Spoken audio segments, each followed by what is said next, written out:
इस क्लास की पूरी सिलेबस की वीडियोस को देखने के लिए सब्सक्राइब करें हमारे चैनल को और साथ ही बेल आइकन प्रेस करें। Good morning students, welcome to Marsh Academy. आज मैं आप लोगों के सामने लेके आई हूँ एपीजे अब्दुल कलाम के जीवन से जुड़ी एक छोटी सी कहानी। एपीजे अब्दुल कलाम।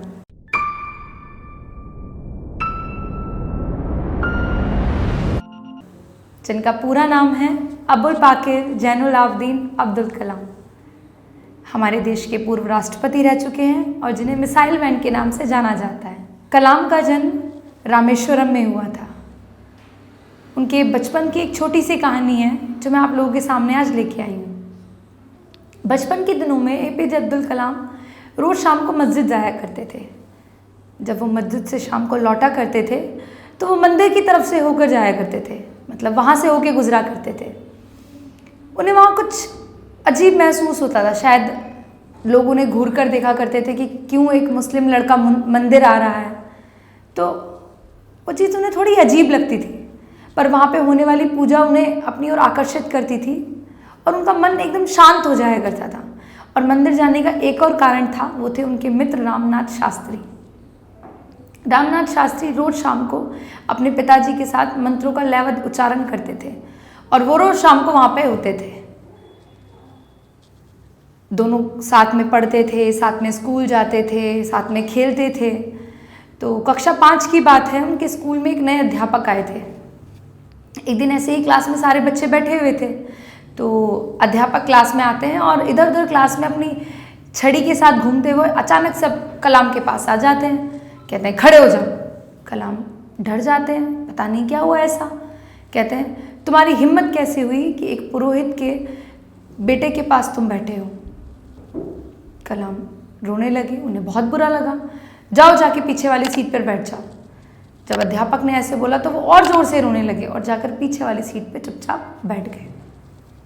स्कूल की छुट्टी हुई। छुट्टी के बाद दोनों ही दोस्त रोते रोते अपने घर पहुँचे।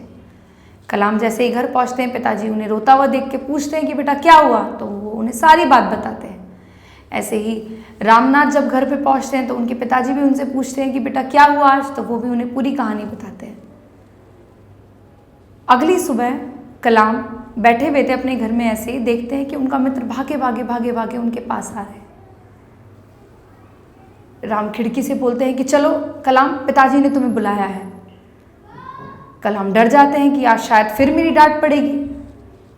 कलाम राम के साथ उनके घर पहुंचते हैं, देखते हैं कि अध्यापक पहले से ही वहाँ उपस्थित थे। कलाम और डर जाते हैं कि शायद राम के पिताजी ने अध्यापक को बुलाया मेरी डांट पड़वाने के लिए। वो वहाँ जाके बैठते हैं, अध्यापक को नमस्ते करते हैं और उन्हें शायद ऐसा लगता है कि आज उनकी फिर से डांट पड़ने वाली है, पर होता कुछ उल्टा है।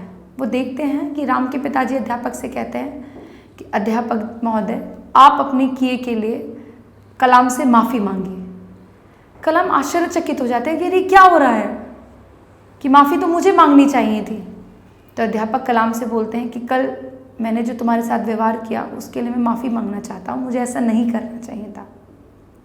राम के पिताजी बहुत गुस्सा होते हैं, कहते हैं कि अब आप इस स्कूल में नहीं पढ़ाएंगे, कि एक अध्यापक होने के नाते आपका फ़र्ज़ बनता है कि अलग अलग पृष्ठभूमि से आए हुए छात्रों को आप एकजुट होकर रहना सिखाएं, ना कि उनको जाति धर्म के आधार पर बांटें।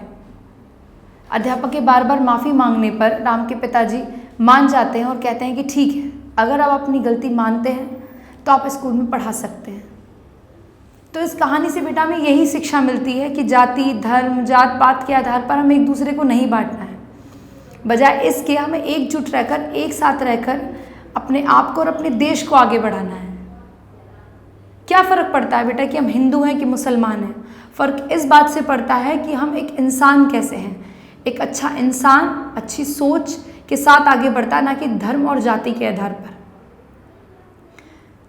बस मैं आपको इतना ही कहना चाहती हूँ कि इस बात से फ़र्क बिल्कुल नहीं पड़ना चाहिए कि मेरा मित्र हिंदू है कि मेरा मित्र मुसलमान है। फ़र्क इस बात से पड़ता है कि वो इंसान कितना अच्छा है और हमारे दुख और हमारे सुख में वो हमारे साथ कितना साथ खड़ा है। तो बेटा आप लोगों से मैं सिर्फ एक ही बात कहूँगी कि कक्षा में आपके साथ पढ़ने वाले सभी विद्यार्थी आपके मित्र हैं। आपको इस बात से बिल्कुल फ़र्क नहीं पड़ना चाहिए कि वो हिंदू है कि मुसलमान है, सिख है कि ईसाई है। हमारा धर्म यही है कि हम भारतीय हैं, हमारा धर्म यही है कि हम एक अच्छे इंसान हैं, और कोई भी धर्म हमें लड़ना नहीं सिखाता है, हमें एक साथ एकजुट रहकर काम करना सिखाता है। तो आज के लिए मैं बस इतना ही कहूँगी आपसे, बाकी हंसते रहिए, मुस्कुराते रहिए और आगे बढ़ते रहिए। Thank you so much.